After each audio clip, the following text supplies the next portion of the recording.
Di tengah pesatnya perkembangan zaman, generasi muda memegang peranan penting sebagai penjaga keberlanjutan bangsa.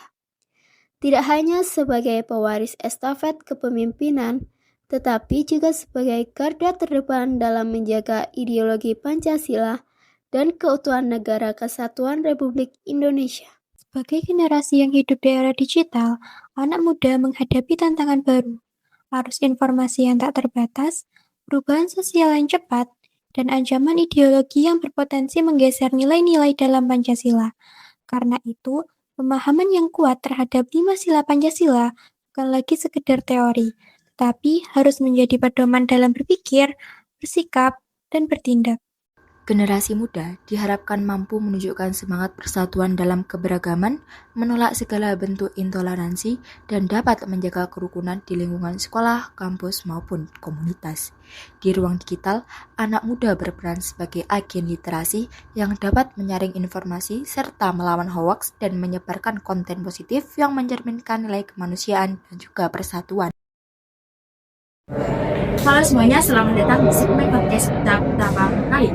Saya Adelia Adinana dengan NIM 25171301022. Dengan saya Muhammad Zubair dengan NIM 251710301081. Di sini kami akan membicarakan tentang hal yang dianggap berat tapi dekat dengan kita. Nah, benar banget. Ya, kenapa sih ideologi itu penting bagi generasi muda? Aku sering deh lihat anak muda bilangnya ideologi.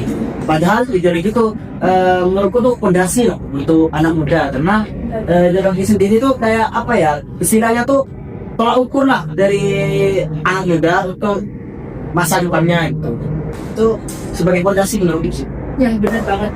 Contohnya seperti di kampus kita, Universitas Jember, itu perbedaan kan sangat amat seperti perbedaan suku, budaya, ras, dan juga bahasa. Seperti saya dan juga Ubed ini, kita itu berbeda suku dan juga berbeda daerah.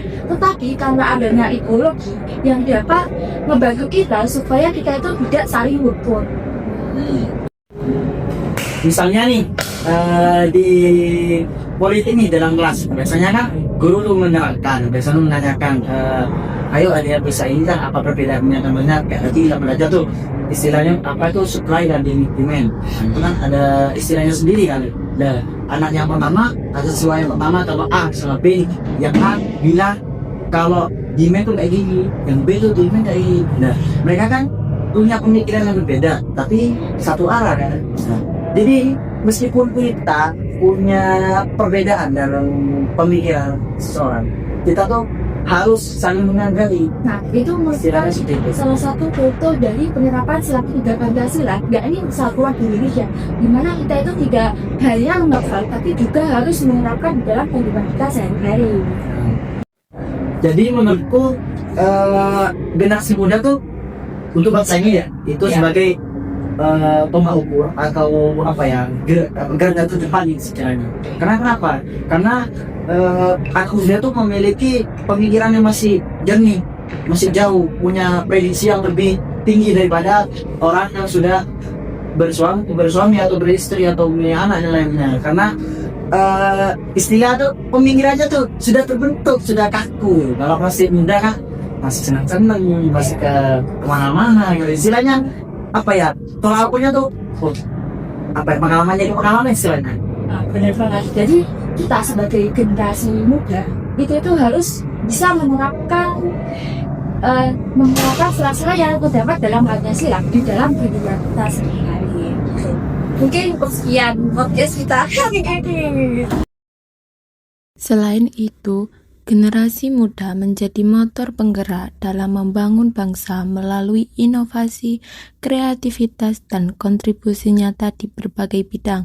Setiap langkah kecil, mulai dari menghargai perbedaan, berpartisipasi dalam kegiatan sosial, hingga menjaga ketertiban dan kedisiplinan adalah wujud nyata pengalaman Pancasila dalam kehidupan sehari-hari.